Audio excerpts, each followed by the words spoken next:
All right. Our 2014 ATHENA Award recipient in the private sector is Tammy McLeod.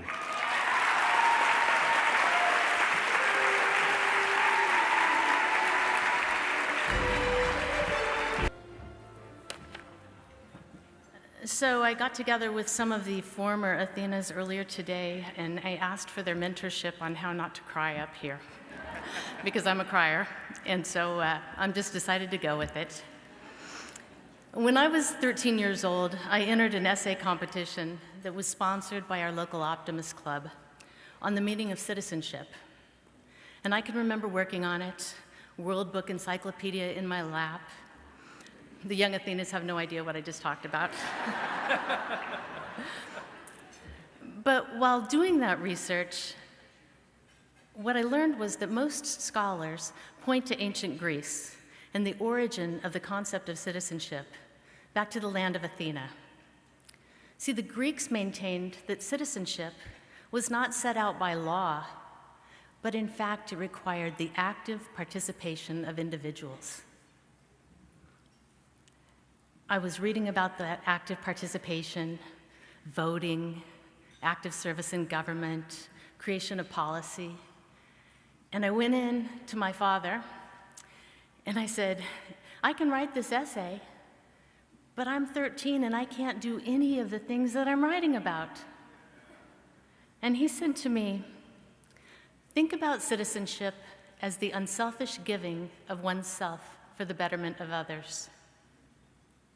The unselfish giving of oneself for the betterment of others. I finished my essay with my statement that year, and I won the prize. But the real prize was what happened here, that change that occurred within me. You see, this notion of giving of ourselves and outside ourselves and to something bigger than ourselves is what I believe is the spirit of Athena. When I look back over my life to episodes of unselfish giving, my first thoughts go to my teachers. Those professionals who spent their evenings doing lesson plans, spent their weekends grading papers, bought school supplies out of their own money, and they constantly are handed negative headlines, not because of the work they do, but because of the challenges that are layered on them and the lack of support that they receive. My grandmother, Wilma, just turned 97 years old. And she taught in a classic one-room schoolhouse made out of golden limestone in Kansas. She crossed the fields early in the morning when it was still dark so that she could get there in time to go into the cellar and fire up the fire so that the classroom would be warm when the students got there. When they arrived between ages 6 and 16, she prepared individual lesson plans to inspire them to learn to read and write. And she taught them that if it was worth reading or if it was worth writing, it was worth doing well. Today, she gets a check every year for $8. That's her pension for that service. That's a true Athena.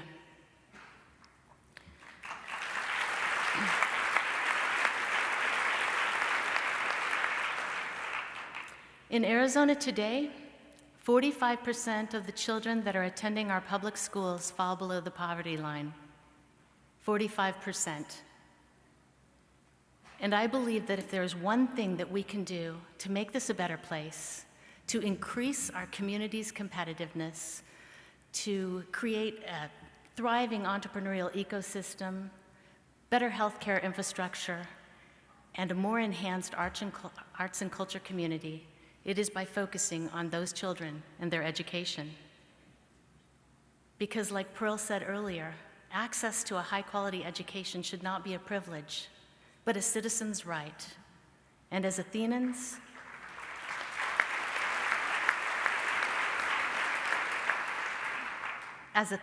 in Arizona, we can do better. So closing that educational attainment gap for those students isn't just critical for the students. We heard some great examples today. It's important for our state. And it doesn't matter what side of the aisle that we're on, because it's going to take more than one great idea to fix it and to make it better. And this demands the Athena qualities of skill, of strength, and of strategy. I recently read the book Mountains Beyond Mountains by Dr. Paul Farmer. He's a Harvard physician who goes out into Haiti and encounters incredible poverty and sickness.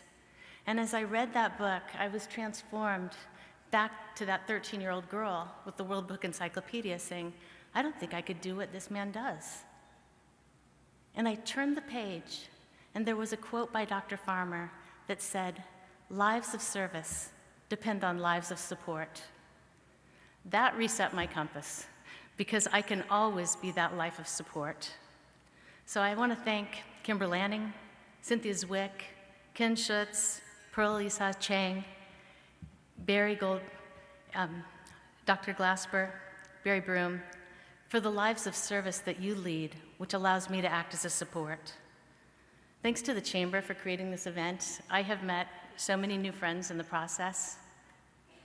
And thanks to Ilya for throwing my name in the hat to start with, to Shelley Eskew for acting as a mentor, and to Di and Linda for holding my life together.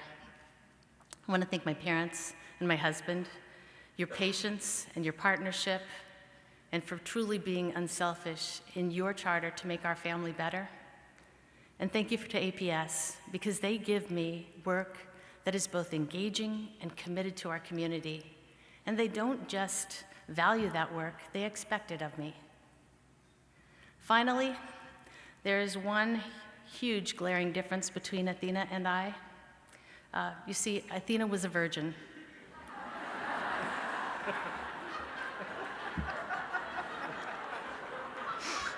Don't go there. Gabriel, Calvin, and Tanner, you are my greatest work. You are my hardest job, and you are what I am most proud of. And it's in you that I work to develop the sense of wisdom, courage, and justice that symbolizes Athena. I ask that whether you choose a life of service or a life of support, you respect and you view women as your equal partners in this world, and that you give unselfishly of yourselves for the betterment of others. Thank you.